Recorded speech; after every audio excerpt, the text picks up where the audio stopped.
हमें सबसे पहले अपने भीतर जागृत हुई किसी भी भावनात्मक प्रतिक्रिया को शारीरिक या मौखिक व्यवहार में परिवर्तित होने से रोकना चाहिए।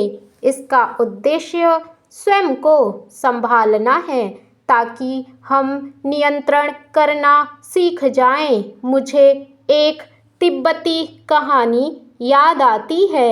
यह बेन गुंगयाल नामक एक डाकू की कहानी है जो बाद में आध्यात्मिक गुरु बन गया। एक दिन जब वेन गुंगयाल किसी के घर गया तो मालिक ने उसे घर पर अकेला छोड़ दिया। उसे चोरी की आदत थी।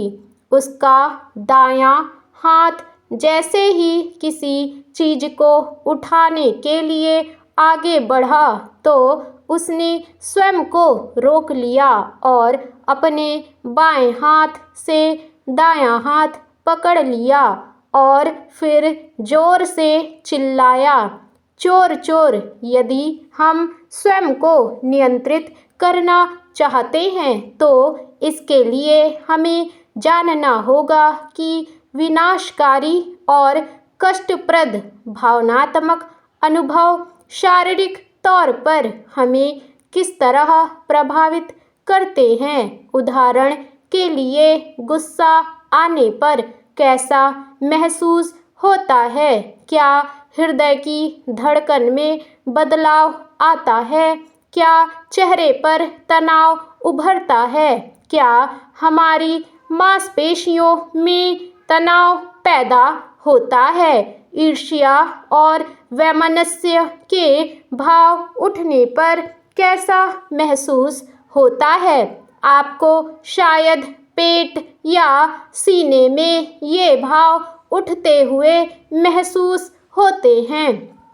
भावनाओं के शारीरिक रूपांतरण को पहचानते समय हमें इन भावनाओं के प्रति शारीरिक और मानसिक प्रतिक्रिया को भी देखना चाहिए। क्या हम कुछ खास ढंग से व्यवहार करते हैं? क्या हम कुछ अलग ढंग से कहते हैं? क्या हमारे विचार अलग होते हैं? क्या हमारी मुट्ठियां बंद हो जाती हैं? हमें बेचैनी होती है या गुस्से में हमारी आवाज़ बदल जाती है? ऐसे में हमारी आवाज़ तेज हो जाती है। ऐसे भाव मन में उठने पर हमारे काम या हमारी बातों पर किस तरह का प्रभाव पड़ता है? इन बातों पर ध्यान देने से हमें अपनी मानसिक अवस्था को समझने में सहायता मिलती है और खुद पर बेहतर नियंत्रण प्राप्त होता है। इन मानसिक अवस्थाओं से स्वयं को अलग करके जांच पड़ताल करने से हम उन पर नियंत्रण प्राप्त कर सकते हैं।